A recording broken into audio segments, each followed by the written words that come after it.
So you said that you found you had immense relief when you found that it referenced this French statement. That moves exactly into the question I was going to ask you.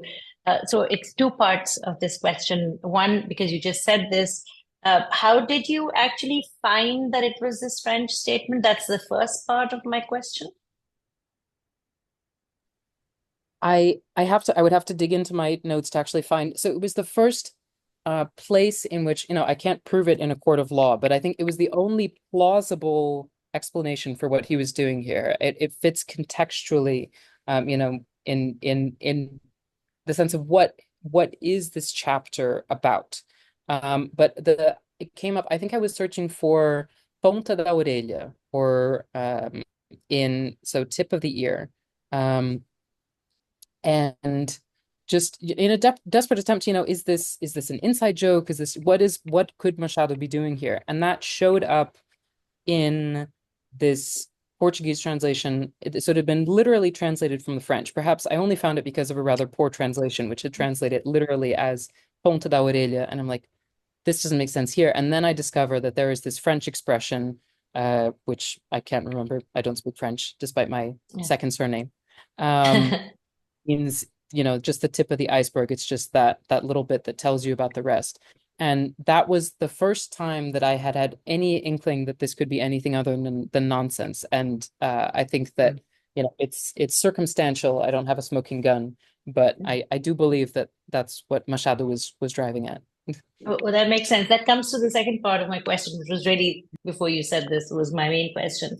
And so for example, there is a novel by Peixoto called The Blank Gaze or The Implacable Order of Things or something like that. Anyway, so that has recently been translated into Urdu.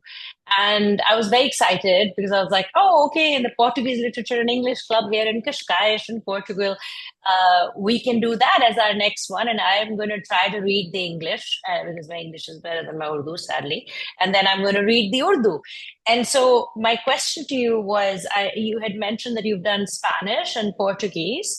And do you know any other languages? And did you look at other translations in other languages? Because again, coming back to Russian literature, they say that Urdu translations from directly from the Russian, not from English, are far superior than any English translation that's ever been done because Urdu has a much richer vocabulary than in English. So that's why I'm very excited to read this Urdu translation of a Portuguese book. So, did you look at other language translations as well?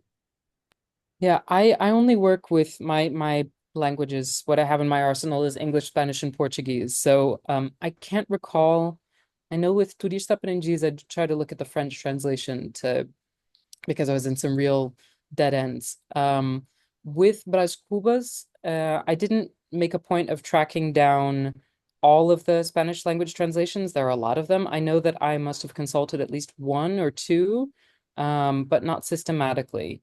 I think I was it that because the dilemmas, the pain points in translating into other languages will just be different ultimately. And I don't think there was anything that I was so perplexed about that I felt that going to another language would necessarily help, if that makes sense.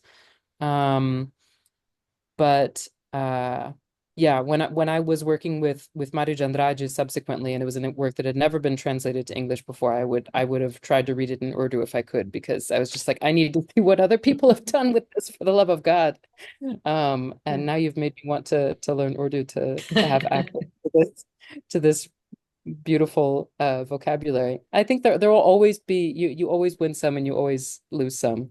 And a lot of that has to do with the not only the language itself, but the demands that are put on the work in translation. So in with the previous translation of Brás Cubas, I always had the sense that there is this pressure for Machado to conform and to play nice and to fit into this little box. Oh, he's like Stern. Oh, he's like this. Oh, he's like that. And you wind up sort of cutting the ballast of anything that you can't immediately explain. And so my translation, I always thought of it as just, cutting through the social niceties, and you're going to have to learn a little bit about Brazil, and that's that.